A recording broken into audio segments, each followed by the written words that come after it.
लखनऊ से आपको खबर बता देते हैं। लखनऊ में मुख्यमंत्री योगी ने गरीबों को घर वितरित किए हैं। माफियाओं की जमीन पर कब्जा कर बनाए थे घर। माफिया राज का सफाया लगातार मुख्यमंत्री योगी आदित्यनाथ कर रहे हैं और सैकड़ों गरीब परिवारों को अपना पक्का घर मिल चुका है। तो उत्तर प्रदेश की राजधानी लखनऊ में मुख्यमंत्री योगी आदित्यनाथ ने गरीब परिवारों को उनके सपनों का घर सौंपते हुए एक ऐतिहासिक पहल की है। इन घरों का निर्माण उन जमीनों पर किया गया है जो कभी माफियाओं और भूमाफियाओं के अवैध कब्जे में थे। योगी सरकार ने माफियाओं से इन जमीनों को मुक्त कराकर वहां गरीबों के लिए पक्के मकान बनवाए। कार्यक्रम के दौरान मुख्यमंत्री योगी ने कहा कि प्रदेश में अब किसी माफिया का आतंक नहीं चलेगा। सरकार का उद्देश्य है कि जो जमीन पहले अपराध और भ्रष्टाचार का प्रतीक थी, वही अब विकास और खुशहाली का प्रतीक बने। उन्होंने कहा कि गरीबों को उनका हक दिलाना ही असली सुशासन है। और राज्यसभा के माननीय सांसद डॉक्टर दिनेश शर्मा जी, उत्तर प्रदेश के पूर्व डीजीपी और माननीय सांसद श्री ब्रजलाल जी, माननीय सांसद श्री संजय सेठ जी, लखनऊ की महापौर श्रीमती सुषमा खड़गवाल जी, माननीय विधायकगण डॉक्टर नीरज बोरा जी, श्री ओपी श्रीवास्तव जी, श्री योगेश शुक्ला जी, विधान परिषद के माननीय सदस्य श्री मुकेश शर्मा जी, इंजीनियर अवनीश कुमार सिंह जी, डॉक्टर लालजी प्रसाद निर्मल जी, श्री रामचंद्र प्रधान जी, श्री पवन सिंह चौहान जी, आज के इस समारोह में उपस्थित उत्तर प्रदेश सरकार के हमारे सभी वरिष्ठ अधिकारीगण,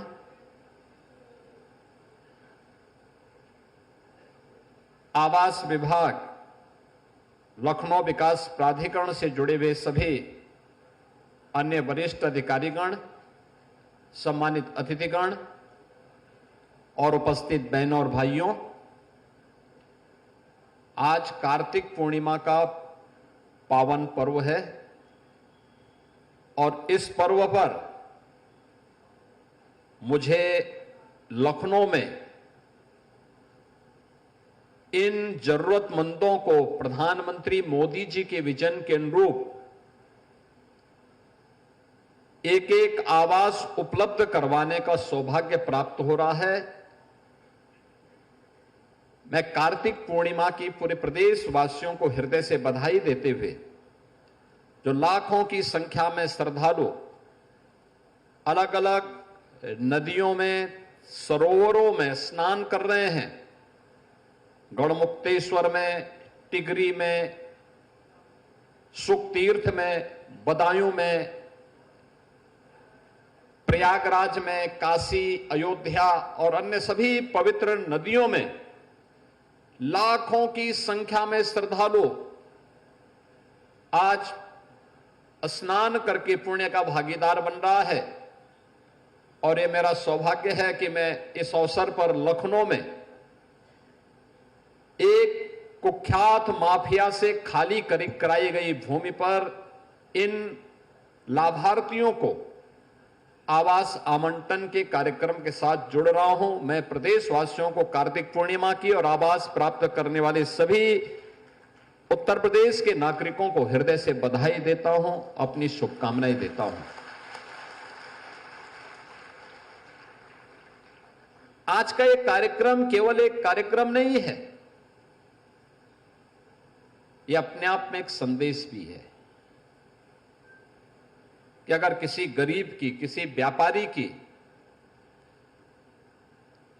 किसी सार्वजनिक संपत्ति की और किसी सरकारी भूमि पर किसी माफिया ने, किसी अपराधी ने कब्जा किया,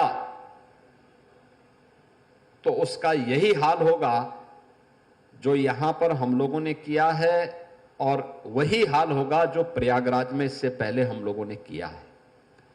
बहनों और भाइयों, ये लखनऊ की सबसे प्राइम लोकेशन है, सबसे प्राइम लोकेशन। एक आवास जिसे एलडीए ने 10,70,000 में उपलब्ध करवाया है, अगर मार्केट रेट के हिसाब से इसको देखा जाए तो ये कम से कम 1 करोड़ में पड़ती यहां पर।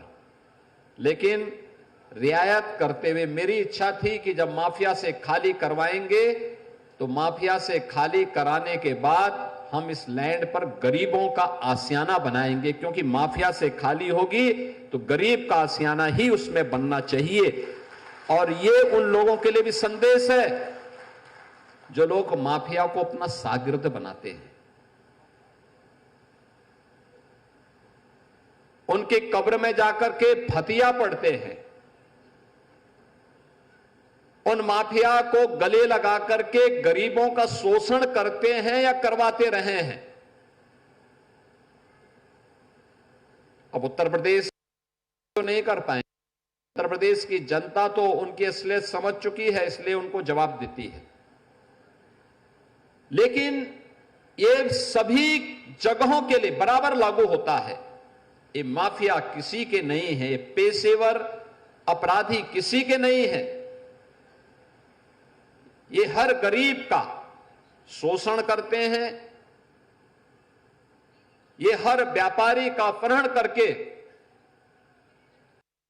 प्रॉपर्टी बनाते हैं और सामान्य नागरिकों के लिए, बहन और बेटियों की सुरक्षा के लिए इनके गुंडे, इनके गुर्गे हमेशा खतरा पैदा करते रहे हैं।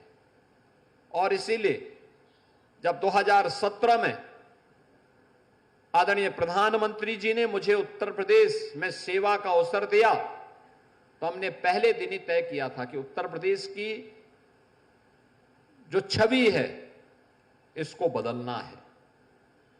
उत्तर प्रदेश के बारे में जो नकारात्मक छवि देश और दुनिया में है इसको हमें बदलना होगा। और इसके लिए अपराध और अपराधियों के प्रति, माफिया और माफिया प्रवृत्ति की किसी भी प्रकार के कृत्यों के प्रति हमें जीरो टॉलरेंस की नीति के तहत कार्य करना होगा। और आपने देखा होगा पिछले 8.5 वर्ष में बिना रुके, बिना डिगे, बिना झुके अनवरत रूप से ये कार्रवाई चली है। और मैं उन लोगों से जो अब भी इन माफियाओं के साथ सहानुभूति रखते हैं उन सब से कहूंगा कि वे अपने पैरों पर कुल्हाड़ी मार रहे हैं। अपने संगठन, अपनी संस्थाओं की अपूर्णीय क्षति कर रहे हैं। याद करिए, ये वही माफिया हैं जो माफिया भारत के संविधान का अपमान करते थे, कानून की ध्वजियां उड़ाते थे,